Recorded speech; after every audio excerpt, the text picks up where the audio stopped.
부처님과 초점을 맞춰 사는 것이 일상이 되면 여러분의 생활에 변화가 시작합니다.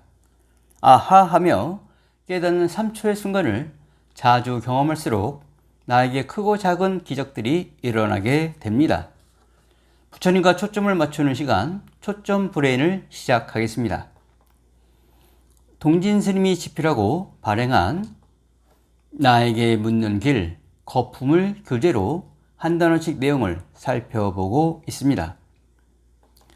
지난 시간엔 초점 브레인에서 약사유리과학열애불에 대한 오해와 그리고 잘못 빠져들 수 있는 요소들, 그리고 내 안에 잘할 수 있는 12가지 방법에 대하여 알아보았습니다.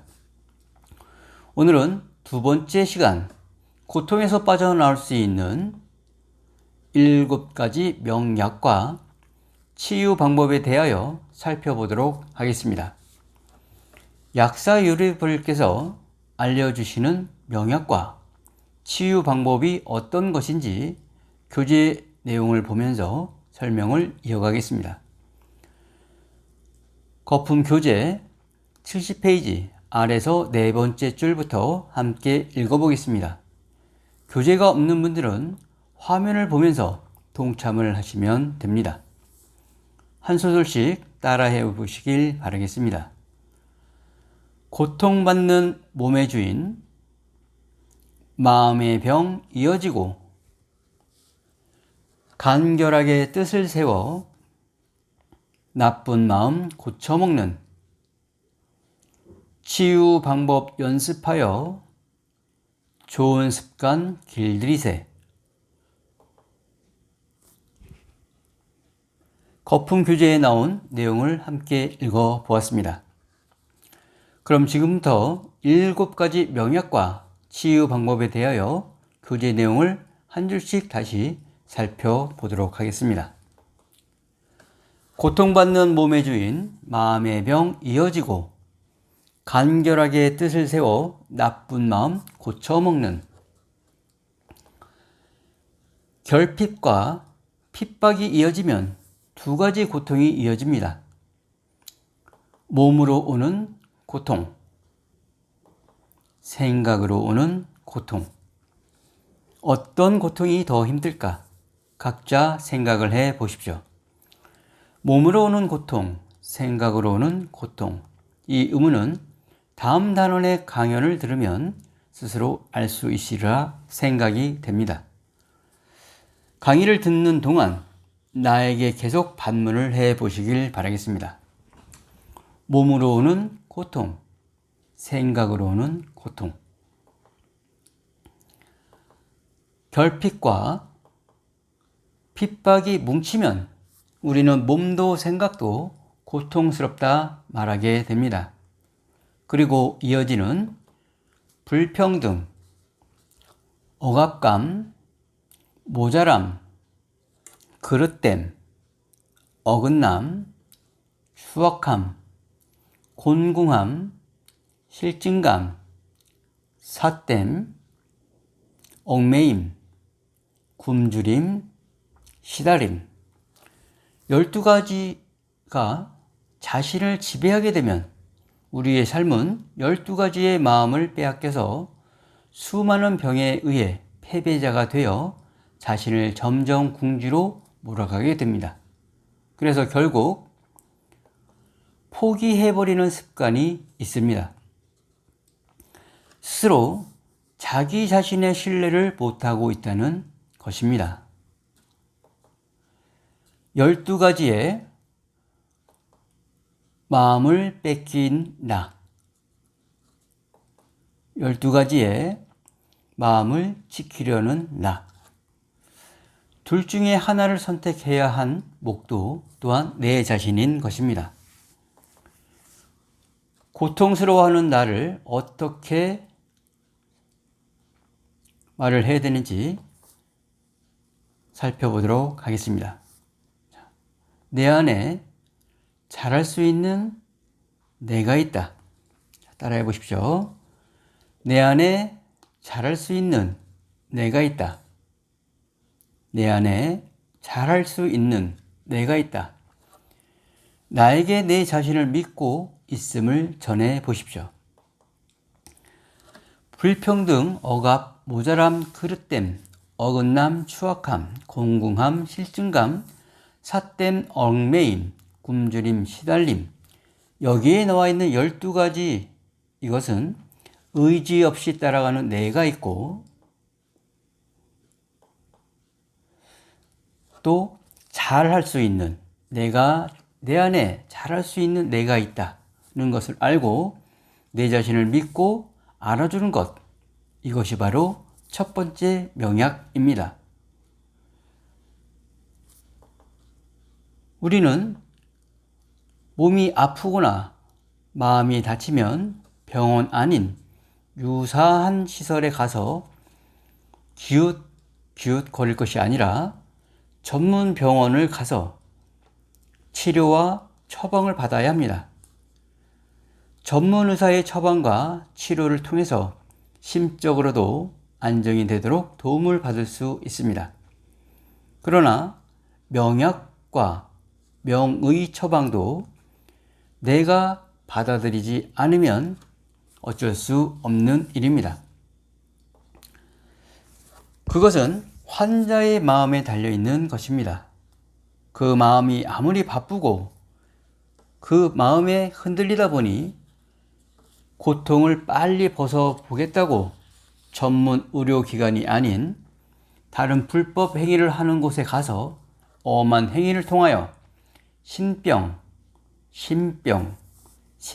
등을 가서 빨리 치료받으려고 그런 장소에 기웃기웃거리고 있어 위험하게 점점 능력자가 많아지는 시절이 된 듯 합니다. 몸으로 오는 고통은 전문 의사의 치료와 처방과 그 처방에 의한 약사로부터의 약을 받아 먹는 것이 필요하고, 생각으로 오는 고통은 스스로 치유받을 수 있는 방법을 통해서 개인적으로 노력이 있어야 나아지는 것입니다. 그래서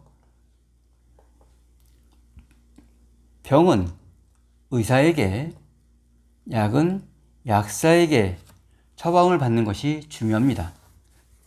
신병, 몸으로 오는 고통, 신병, 마음으로 오는 고통, 신병, 영과 장애로 오는 고통은 치료를 하는 것이 아니라 한 생각, 마음을 다스리다 보면 나아지는 것입니다.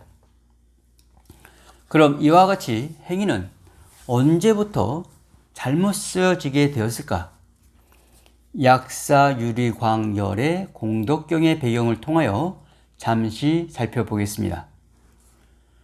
고려시대 의천대사가 흥왕사에서 1101년 숙종 6세에 발병한 의천대사의 쾌유를 위해 판각하기 시작하여 의천대사가 세상을 떠난 뒤 완성이 된 것이 유래가 되어 약사유리불이 마치 모든 병을 다 고쳐주는 대상으로 변질이 되어 지금까지 잘못 쓰여지고 있는 것입니다. 앞에서도 살펴보았듯이 약사부처를 영어로 표기하다 보니 메디슨부터로 나타낼 수밖에 없었고, 그 표기 하나로 치료를 하는 의학을 총관장하는 듯한 분으로 오해를 받고 이용당하고 있는 것입니다. 약사열의 부처님의 12가지 서원 중 7번째 서원을 살펴보도록 하겠습니다. 자, 한 소절씩 따라해 보십시오.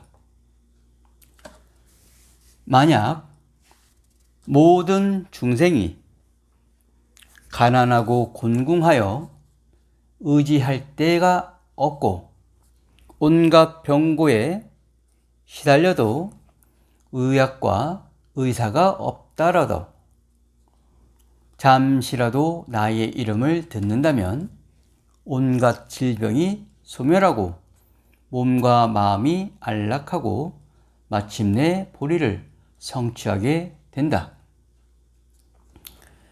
몸과 마음이 안락하여 깨달음을 성취한다. 이 말씀을 기억하시고 12가지 치유 방법을 알아보도록 하겠습니다.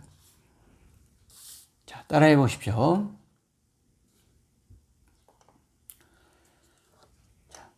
따라하십시오. 불평등은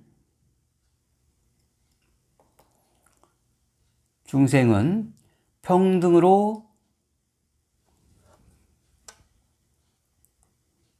억압감은 자유로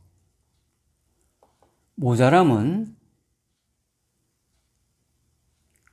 그 부족은 감사로 그릇됨은 인도로 어긋남은 참회로 추악함은 염송으로 곤궁함은 안락으로 실증감은 행원으로 사땜은 정견으로 얽매임은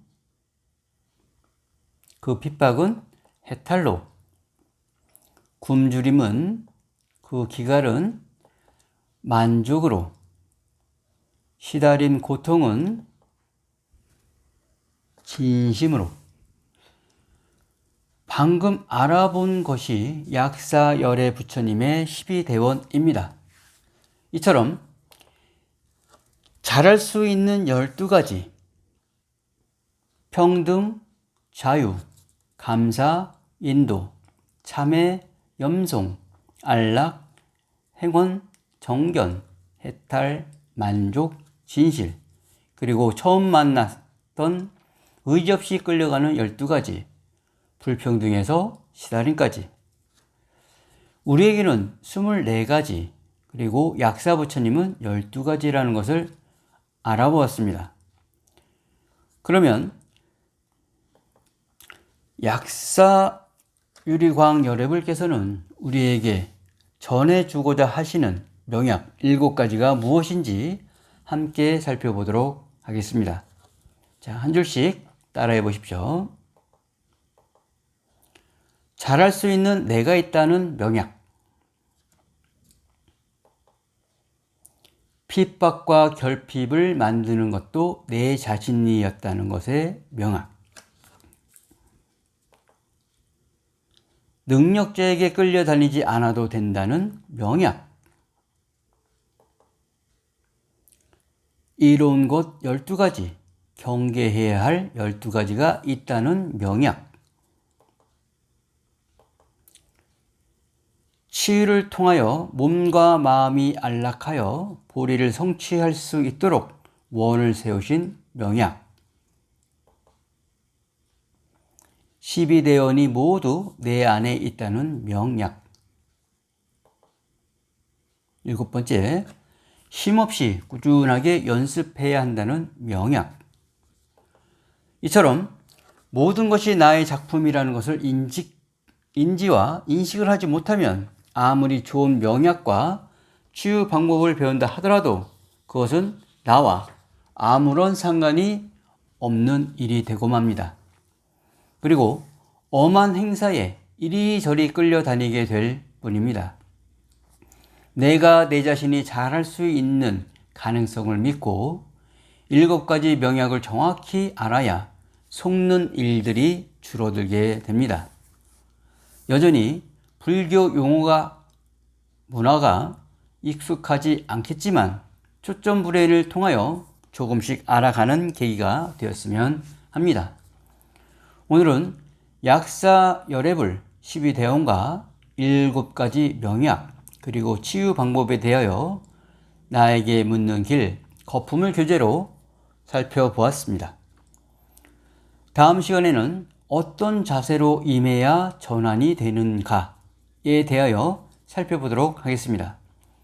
부처님의 가르침은 사찰과 법당에서 스님께 지도와 조언을 받고 생활 속에서 실천하는 제가불자가 되시어 각자 도량을 청정하게 하여 다신 많은 몸이 청정해질 수 있도록 권선을 해 보시길 바랍니다. 부처님과 초점을 맞추는 연습을 꾸준히 해서 우리 모두 부처님이 되시기를 축원드리며 초점 불회를 마치겠습니다. 옴 시띠안뚜 만트라 바다야 스와하.